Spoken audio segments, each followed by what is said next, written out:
The center of the church year for Christians is the 3 days, Maundy Thursday, Good Friday, and Easter Vigil. It is in the celebration of the 3 days that Jesus' central acts are recalled, remembered, and honored most fully. And the liturgy of the 3 days holds together his passion, death, and resurrection.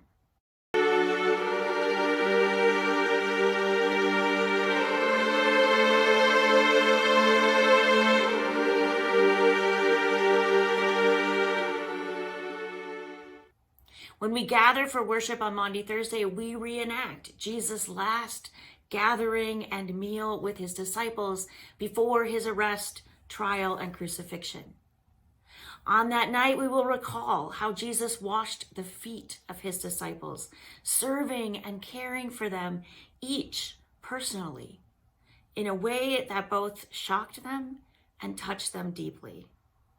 After that, he gave them a new commandment, that they are to love others as he has loved them. Then, as that meal commences, Jesus explains how he will give of his own body and blood for them, for us, for the forgiveness of sins. It is the way that Jesus cared for his disciples when he was preparing them to endure the cross and his death. It is also the way that the church today gathers, strengthens, and cares for one another around Jesus' table, around bread and wine that are his body and blood.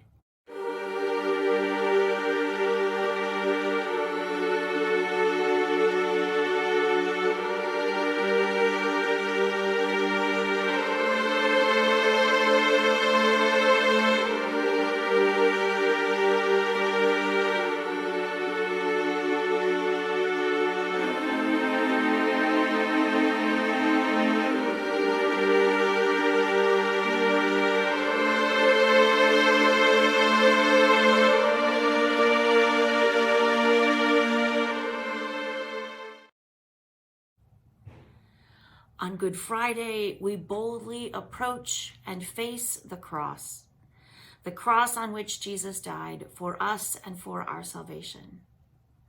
On Good Friday, we approach the throne of grace that is the cross with boldness. Facing the cross, we pray not only for the church, but also for those of other faiths, for those who do not believe in God, and for everyone, everywhere, in every kind of need.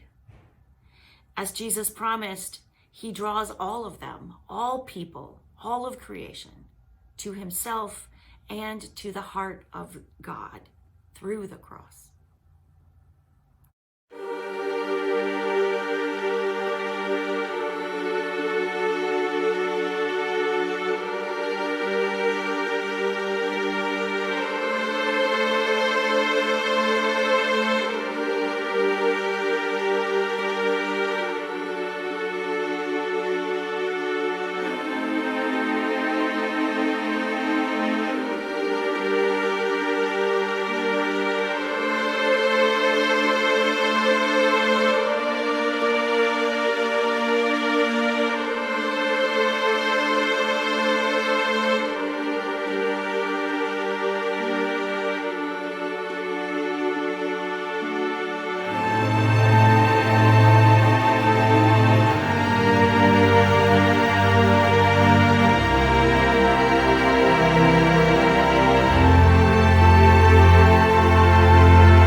The third of the 3 days is the great vigil of Easter. The service begins with a new fire, a fire that begins in darkness, then is shared through the lighting of candles, a light that symbolizes the hope of Christ. In that candlelight, we wait together, sitting vigil, waiting for the hope of dawn and for the promised resurrection. And as we wait, we hear and recall the history of salvation. We are drawn to the water of the font, remembering our baptisms and celebrating new baptisms. And then the lights come on and the holy, holy, holies ring out, and the celebration of Jesus' resurrection begins and is most fully realized in the celebration of Holy Communion, when we take into ourselves Christ's body and blood given for us. I hope that you will join us as we center our faith and our lives and our community in Jesus' passion, death, and resurrection on the 3 most holy days.